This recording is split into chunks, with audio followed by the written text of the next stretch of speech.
Et bonjour à tous et bienvenue dans cette nouvelle vidéo. Aujourd'hui on se retrouve pour parler de ce que vous voyez derrière moi, tous ces restes de culture qui s'accumulent en fin de saison, restes de plants de tomates, de courgettes, de poivrons, d'aubergines, d'haricots, les herbes indésirables aussi qu'on arrache à droite à gauche. Tout ça commence à faire vraiment un énorme tas de matière végétale et on se pose la question de savoir comment les recycler, est-ce qu'on peut les composter, est-ce qu'on met tout ça directement sur le sol, qu'est-ce qu'on fait des plants malades. Est-ce qu'aussi on ne pourrait pas ne rien toucher, laisser les plants sur place, ne rien arracher et laisser la nature faire les choses. Donc on va voir tout ça dans cette nouvelle vidéo. Je vais vous exposer moi ici comment je m'y prends et puis à chaque fois je vous parlerai des alternatives possibles parce qu'il y a maintes et maintes solutions pour valoriser au mieux nos restes de culture. Donc première question qu'on peut être amené à se poser quand on est face par exemple à un reste de culture de plants de tomates, est-ce qu'on arrache tout avec ce geste presque qu'on pourrait considérer comme violent pour l'activité biologique parce que on sort les racines du sol, on arrache des grosses mottes, on déstructure, on chamboule toute cette activité macrobiologique. Alors c'est vrai qu'ici, quand je peux, dans la majorité des cas, je ne déracine pas les plants parce que de laisser les racines sous terre, on va favoriser là cet échange avec les micros, les macro-organismes. Les racines vont se décomposer petit à petit, elles vont apporter de la nourriture, elles vont laisser aussi des micro-canaux pour favoriser l'activité vraiment biologique. Donc c'est vraiment intéressant de les laisser et puis aussi on chamboule au minimum notre sol potager et quand vous avez la chance d'avoir un sol qui est déjà bien grouillant, bien meuble, bien aéré, bien vivant, autant ne pas trop le chambouler et laisser les racines sous terre.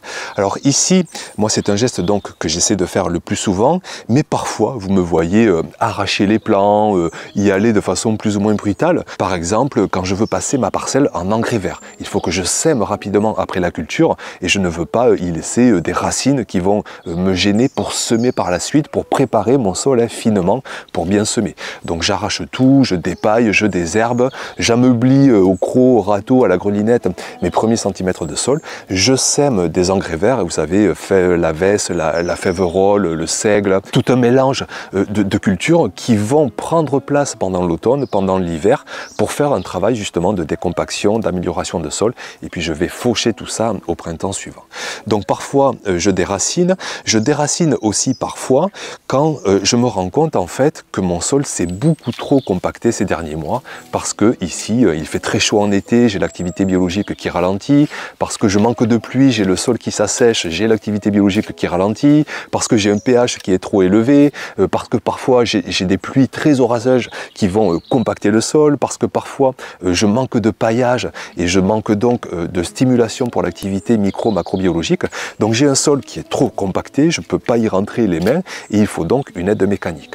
Donc je déracine tout ça, je fais place nette, je prends ma grelinette, mon croc, mon râteau, je redonne un coup d'aération, d'ameublissement, je redonne vie quelque part à mon sol potager. Je vous rappelle qu'un sol potager, dans l'idéal, il faut bien 25% d'air, 25% d'eau et puis ensuite de la terre, de la matière organique.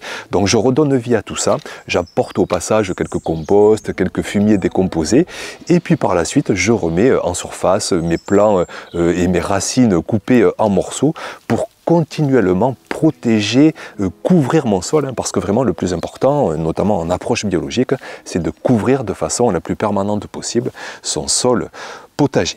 Donc, première solution, de laisser les racines en terre ou parfois de déraciner quand, comme moi, vous avez besoin de décompacter, quand vous avez besoin de semer des engrais verts. Ensuite, quand on se retrouve avec des résidus qui s'amoncellent, les plants de tomates, d'aubergines, de poivrons, de courgettes, on a deux solutions qui se présentent pour les valoriser. Soit on va les laisser sur place, carrément sur la parcelle, soit on va les amonceler en tas pour faire du compostage qu'on appelle donc en tas. Donc je vous expose les deux solutions, elles ont chacune des avantages et des inconvénients et c'est pourquoi moi je fais ces deux solutions, je vais vous montrer ça. Donc on va commencer par le compost de surface. surface, hein, vous savez, c'est l'action de tout simplement laisser sur place les plants de tomates que vous allez découper en morceaux, hein, plutôt que de les éloigner de la parcelle, de les mettre en tas. Et bien là, non, on laisse tout sur place directement.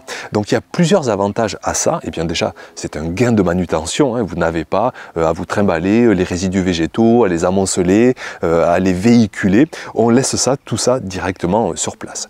Autre gros avantage, c'est qu'on va nourrir vraiment l'activité micro-macrobiologique. On apporte du grossier, du frais, de l'azote, de l'humide, un peu de sec parfois avec des plants qui se sont rigidifiés.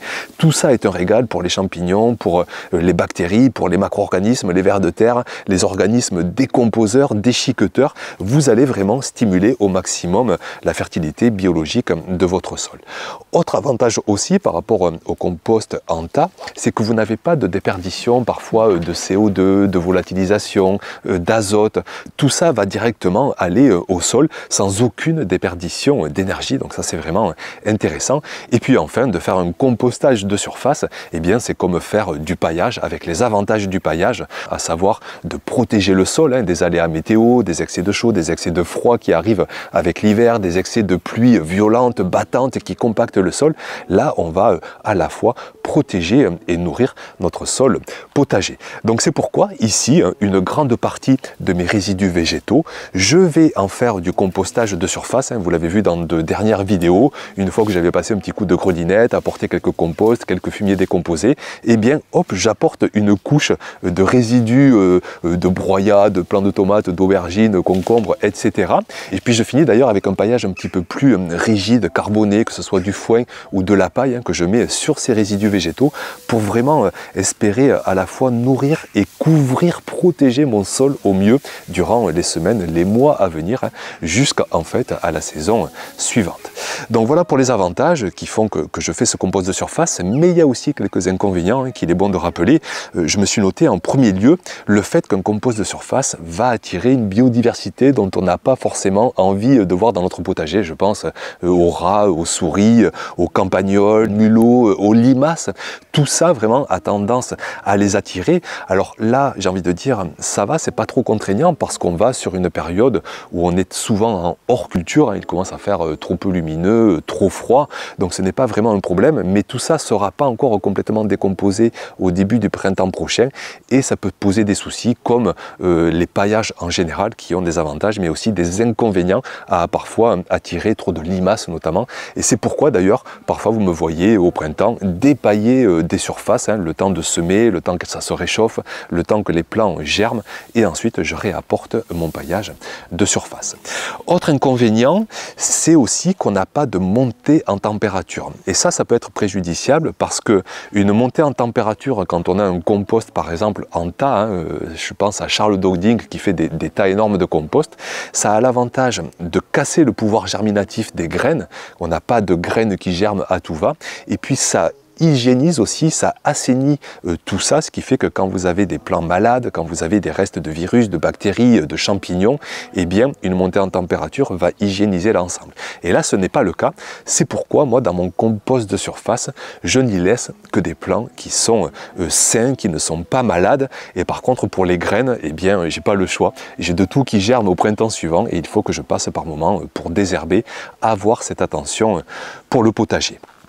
Et puis enfin, dernier inconvénient que je me suis noté, c'est qu'un compost de surface, pour vraiment être valorisé au mieux, être digéré par le sol, il faut déjà avoir un sol qui soit grouillant, qui soit adulte, qui soit meuble, qui soit oxygéné, qui soit déjà peut-être amélioré de plusieurs années, ou sinon vous avez la chance d'être sur une terre vraiment très belle. Mais moi ici, ça n'a pas été le cas sur mes premières années.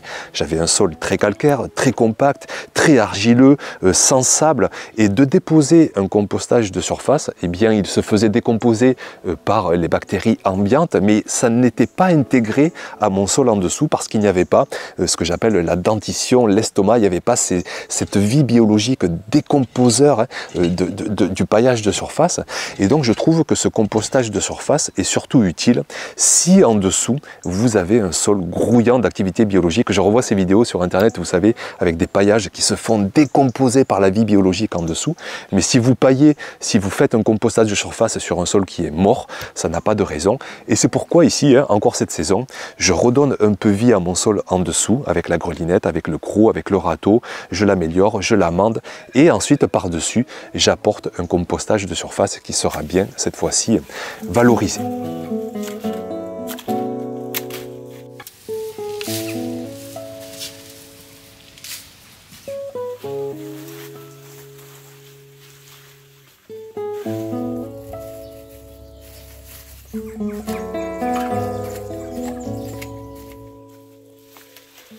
Donc voilà pour cette solution de faire du compostage de surface avec ses avantages mais aussi ses inconvénients. Avant de parler de la solution du compost en tas, je voudrais faire une aparté par le fait de savoir si on peut ou pas valoriser les plants qui sont malades. Vous savez notamment les plants infestés par le mildiou, ces champignons, mais aussi ces bactéries, ces virus. On est nombreux à se poser la question, est-ce que je peux garder tout ça sur place au potager sans avoir le risque d'avoir à nouveau des maladies qui vont se présenter à la saison prochaine. Alors là-dessus, j'étais assez ambitieux, optimiste les premières années, mais quand même, plus ça va, plus je m'informe, plus je pratique, plus je me rends compte que quand même, il faut faire très attention avec les plants qui sont malades. Je pense notamment aux champignons, je pense au mildiou. Même si c'est vrai qu'il est présent partout, hein, les spores se volatilisent, se disséminent sur les habits, sur les outils, vraiment sur l'environnement, mais il est quand même question de charge vraiment en sport et entre guillemets, plus il y en a et plus le risque va être présent pour la saison prochaine.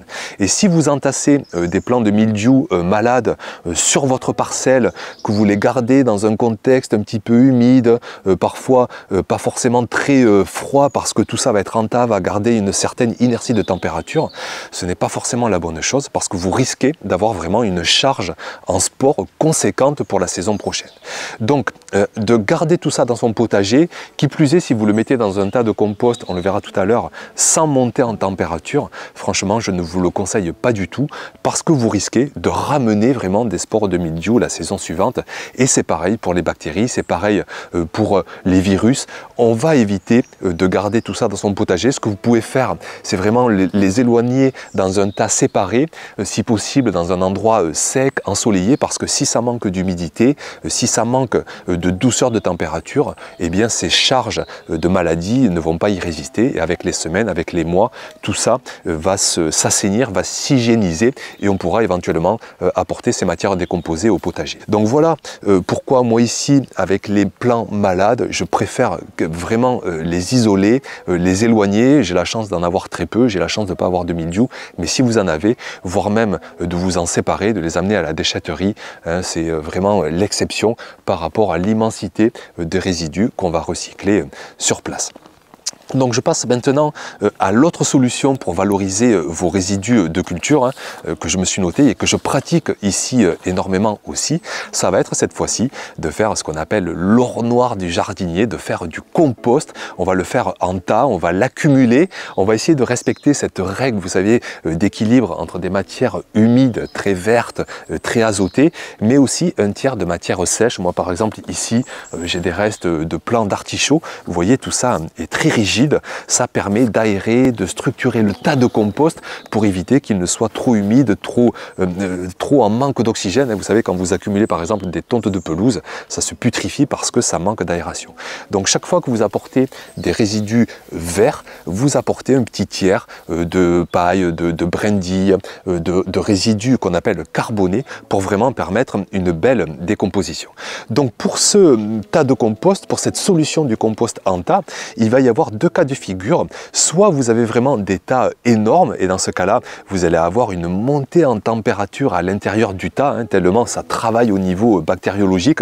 Ça me fait penser à Charles Doding hein, qui vraiment ne jure que par cette méthode du compost, mais c'est souvent un compost à chaud. Et l'avantage, c'est que même si vous avez des plants qui sont malades, eh bien tout ça va être hygiénisé parce que la montée en température va casser les bactéries, les champignons, les virus. Ça va aussi casser le pouvoir germinatif des graines. Et donc au final, vous allez avoir un ornoir du jardinier que vous allez pouvoir utiliser n'importe où, là où bon vous semble, le prioriser sur des parcelles qui demandent beaucoup d'amélioration de sol. C'est aussi un des avantages du compost, c'est qu'on peut en avoir toute l'année et en utiliser là où on le souhaite sur le potager.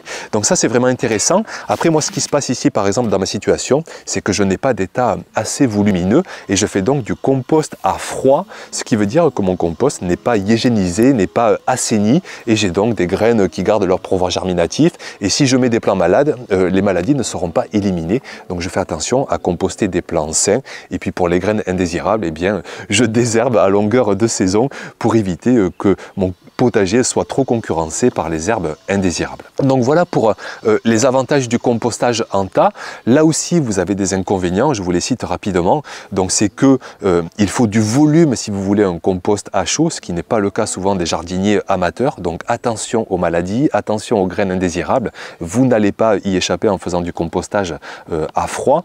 Ça nécessite aussi de l'attention dans le sens, et ça Charles Dondic en parle très bien, un compostage en tas. Il faut un bel équilibre de matière humide et matière sèche.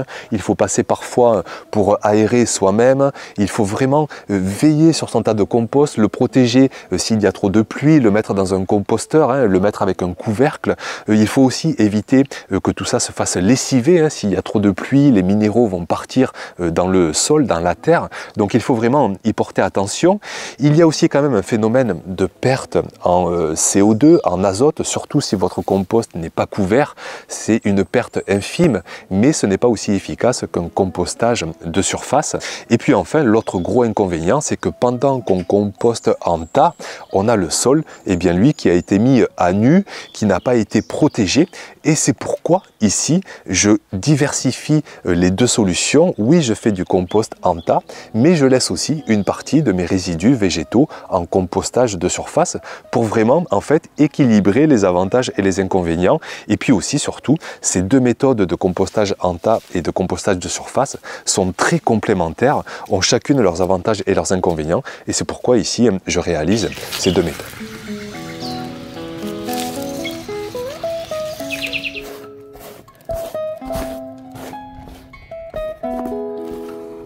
Donc vous voyez qu'au final, il y a vraiment de belles façons de valoriser au mieux tous ces restes de culture, parfois toucher au minimum ces plants, laisser les racines sous terre, parfois les déraciner si on veut intervenir mécaniquement, parfois séparer tout de même les plants malades, notamment le mildiou, parce que s'il n'y a pas de montée en température, on risque quand même d'augmenter le risque justement de maladie pour la saison suivante.